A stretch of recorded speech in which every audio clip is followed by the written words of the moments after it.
अस्सलाम वालेकुम क्लास। आज हमें चैप्टर नंबर 5 शुरू करना है। उस चैप्टर का नेम है डेप्रिसिएशन।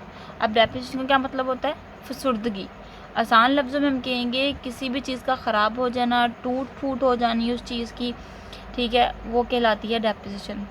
एसेट्स के इस्तेमाल के बाद इसका ख़राब हो जाना और आहिस्ता आहिस्ता उस एसेट की वैल्यू कम हो जाना, और जब किसी भी एसेट की वैल्यू कम हो जाती है तो वो सस्ती हो जाती है। मतलब कि अगर हमने मशीनरी है वो न्यू ख़रीदी है, हम उसको इस्तेमाल करते हैं, इस्तेमाल करने के साथ साथ क्या होता है, उसका कहीं ना कहीं से पुर्जा ख़राब हो जाता है, कहीं ना कहीं से उसकी बॉडी ख़राब हो जाती है। तो जब हम न्यू ख़रीदते हैं तो लेट सपोज़ कि वो 1 लाख की है, तो जैसे जैसे उसको इस्तेमाल किया जाता है उसकी वैल्यू कम होती जाती है, वैल्यू कम होने की वजह से वो सस्ती हो जाती है। ठीक है, लेट सपोज़ कि अगर हम लोगों ने जो है वो 1 लाख की ख़रीदी है तो 10,000 की कम हो गई 1 साल में इस्तेमाल करके, फिर अगले साल 10,000 की कम हो गई, यानी कि मार्केट में फिर उसकी वो वैल्यू नहीं रहती जो न्यू चीज़ की होती है। ठीक है, आगे है इसकी वैल्यू नहीं रहती जो कि ख़रीदने के दौरान होती है। जो बात मैंने आपको पहले बताई थी वो मैंने यहाँ पे लिख दी है। जो इसकी कदर कम हो जाती है, जो इसकी कदर कम होती है उस कमी को हम लोग डेप्रिसिएशन कहेंगे। ठीक है, जो कदर कम हो रही है, जितनी जितनी वैल्यू कम हो रही है वो क्या कहलाएगी? डेप्रिसिएशन। इंग्लिश में इसकी डेफिनेशन देख लें। Depreciation is the gradual decrease in the efficiency of an asset expressed in monetary terms because of its usage and wear and tear। यानी depreciation is a gradual, यानी कि आहिस्ता आहिस्ता से क्या होती है, कमी होती है, डिक्रीज होती है in the efficiency। एफिशिएंसी मतलब कि एसेट्स की जो एफिशिएंसी है, जो उसकी वैल्यू है, जो उसका काम करने जितना भी एसेट जो है वो काम करने के लायक है।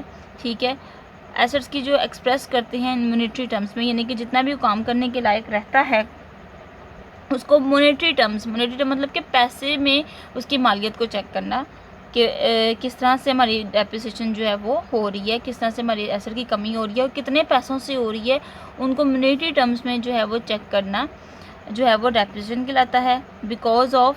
बिकॉज की किस वजूहत की वजह यूजेज, यानी कि उसको इस्तेमाल किया, एंड वेयर एंड टीयर, उसकी टूट फूट हुई। ठीक है, टूट फूट होने की वजह से जितनी भी एसेट की डिक्रीज होती है वैल्यू, उसको मॉनेटरी टर्म्स में मालूम करना डेप्रिसिएशन कहलाता है। आगे इसकी वजूहत लिखी हैं कि डेप्रिसिएशन की वजूहत यानी किस किस बेस पे जो है वो डेप्रिसिएशन हो सकती है।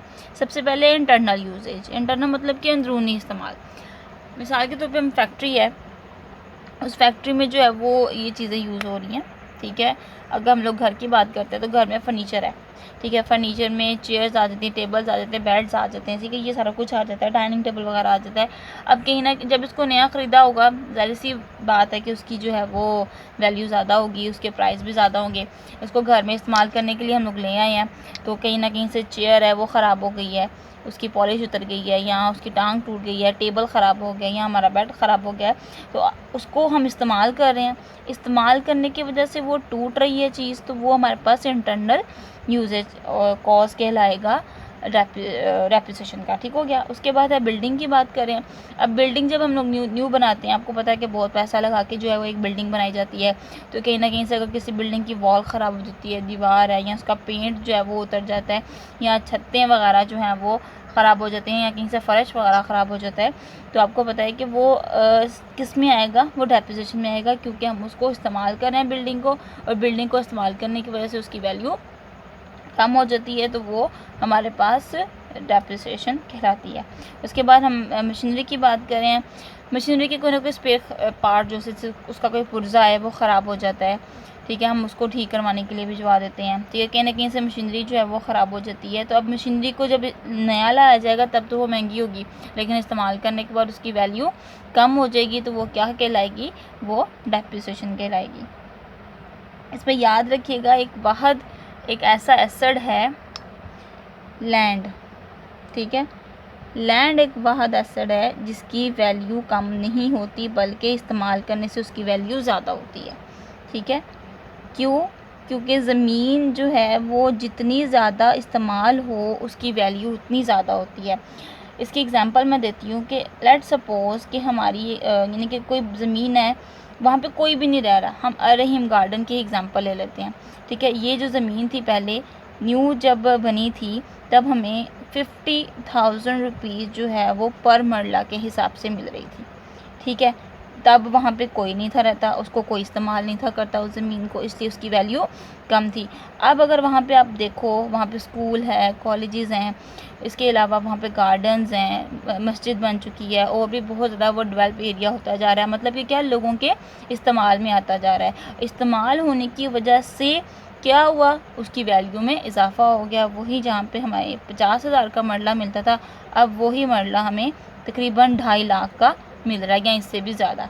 क्यों? क्योंकि इसको इस्तेमाल किया जा रहा है। तो ये याद रखिएगा, लैंड के अलावा बाकी जितने भी एसेट्स होते हैं उनकी वैल्यू कम होती है, ठीक है, और उनकी वैल्यू को कैलकुलेट किया जाएगा डेप्रिसिएशन के सूरत में। जैसे कि आपने फाइनल अकाउंट में जितने भी एसेट्स पढ़े थे उसमें आप उनकी डेप्रिसिएशन लेस करते थे।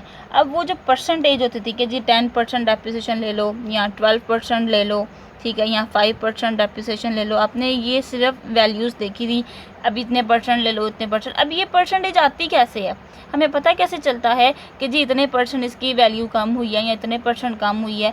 हमने इस चैप्टर में आज वो सीखना है कि डेप्रिसिएशन की जो हमारे पास वैल्यू आती है, यानी एसेट की जितनी भी हमारे पास कदर कम होती है, जो वैल्यू कम होती है, उसे कैसे कैलकुलेट किया जाएगा, वो हमने इस चैप्टर में पढ़ना है, ठीक है। ये तो था कि डेप्रिसिएशन को हम इस्तेमाल कर रहे हैं, सॉरी, एसेट को हम इस्तेमाल कर रहे हैं। तो एसेट को इस्तेमाल करने से उसके अंदर जो डेप्रिसिएशन आ रही है उसको हम लोग कैलकुलेट करते हैं किस बेस पे, इस्तेमाल करने की बेस पे। अब हमारे पास आ जाती है इंटरनल कॉज, यानी कि वो वाली वजूहात जिसकी वजह से हमारी एसेट इस्तेमाल किए बगैर ही उसकी वैल्यू कम हो जाती है।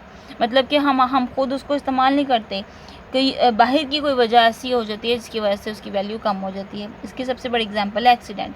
मिसाल के तौर पर हमने न्यू गाड़ी